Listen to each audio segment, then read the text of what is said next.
hypothetically, if I was an anti-Semite and I saw the way in which Israel has maneuvered, I'm not of the camp there's this like Jewish cabal, but I do think I see things that are like increasingly more and more ridiculous and tied to like Zionism that are like getting harder and harder to explain. I saw a video of the mayor of New York, Eric Adams. He went to Israel and he was talking to people. He was like, "Yeah, I have served you." He was kissing the wall, all that.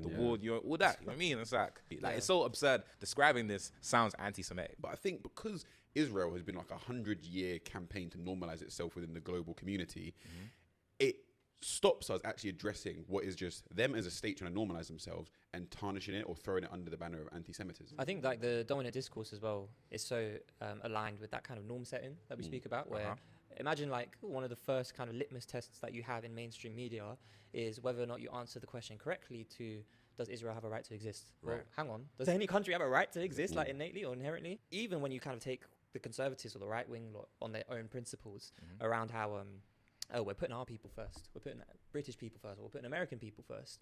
Then you actually just point out, so what about this foreign influence in your politics? What about this foreign entity that's buying politicians who make the decisions for British people? What about that? Coalescing of anti-Zionism with anti-Semitism does a lot of harm to Jewish people. Obviously, one of the dominant conspiracy about Jews is this nonsense about how they run the world, this and the third. But then when you see sort of very valid, open, political free speech around what a state actor is doing be suppressed, you can imagine someone that's maybe more ignorant or or maybe more inclined towards anti-Semitism being pushed down that rabbit hole quite easily. There's such easy parallels where people are able to disentangle the religion from the state. Right. Like, Sean, you're literally not the biggest fan of the UAE, which is like a Muslim state.